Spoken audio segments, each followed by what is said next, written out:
একটা জঙ্গলে অনেক প্রাণী বাস করত। তাদের মধ্যে একটা খরগোশ আর একটা কচ্ছপ বাস করত। খরগোশ খুব দ্রুত দৌড়াতে পারত বলে তার মনে খুব অহংকার ছিল।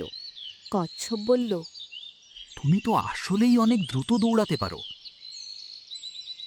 হ্যাঁ, আমি অনেক দ্রুত দৌড়াতে পারি। তোমার মতো এত আস্তে আস্তে চলি না।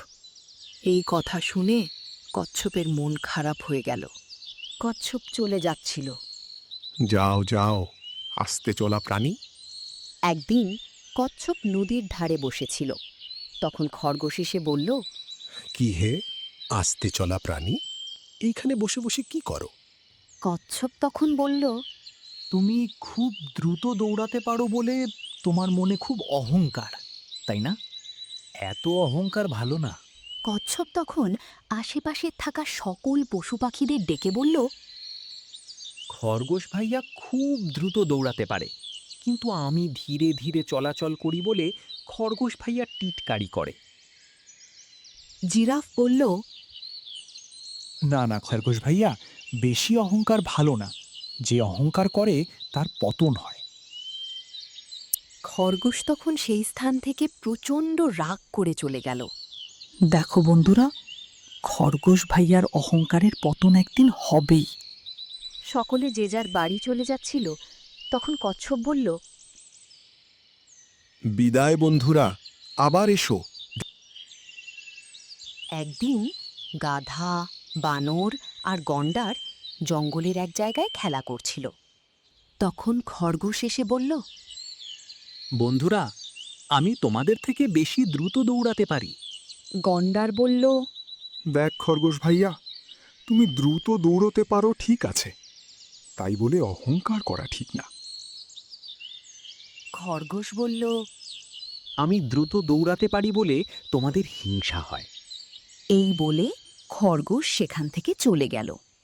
একদিন হরিণ ও কচ্ছপ দিঘির ধারে বসে বনের পশু পাখিদের বিষয়ে ও তাদের নিজেদের বিষয়ে গল্প করছিল। একটু পরেই তাদের গল্প করতে দেখে খরগোশ সেখানে এলো। কচ্ছপকে অপমান করতে করতে বলল, কেমন আছো হে আস্তে চলা প্রাণী? তুমি কি আমার সাথে দৌড় প্রতিযোগিতা করবে? তুমি তো দৌড়তেই পারো না। কচ্ছপ বলল, ঠিক আছে, আমি কালকেই তোমার সাথে দৌড় প্রতিযোগিতা করব। বনের সকল প্রাণী সাক্ষী থাকবে। সকলকে তুমি খবর দাও। পরের দিন বনের সকল প্রাণী খরগোশ আর কচ্ছপের দৌড় দেখতে প্রান্তরের মাঠে এসে হাজির হল। খরগোশ আর কচ্ছপের দৌড় শুরু হলো। খরগোশ দ্রুত দৌড়ে কচ্ছপের অনেক আগে চলে গেল। খরগোশ দ্রুত দৌড়ে এসে একটা গাছের নিচে দাঁড়ালো। সে পেছন ফিরে অনেক দূর পর্যন্ত দেখল, কিন্তু কচ্ছপের কোনো দেখা পেল না। সে মনে মনে বলল, কচ্ছপের এই পর্যন্ত আসতে অনেক দেরি, আমি একটু ঘুমিয়ে নিই। খরগোশ গভীরভাবে ঘুমিয়ে পড়ল। কচ্ছপ আস্তে আস্তে গুটি গুটি পায়ে খরগোশের পাশ দিয়ে চলে গেল।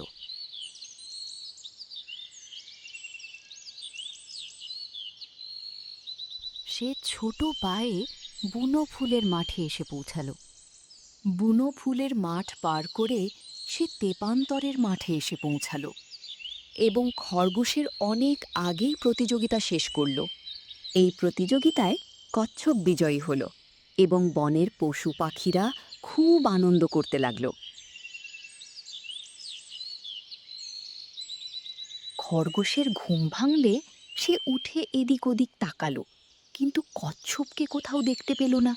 খরগোশ দৌড় শুরু করল। বুনো ফুলের মাঠ পেরিয়ে খরগোশ যখন তেপান্তরের মাঠে এসে পৌঁছালো, তখন দেখল কচ্ছপ আগেই প্রতিযোগিতা শেষ করেছে এবং পশু পাখিরা তাকে নিয়ে আনন্দ করছে। খরগোশ কান্না করতে লাগল। এই গল্প থেকে বোঝা গেল, অহংকার কারো জন্য ভালো ফল বয়ে আনে না।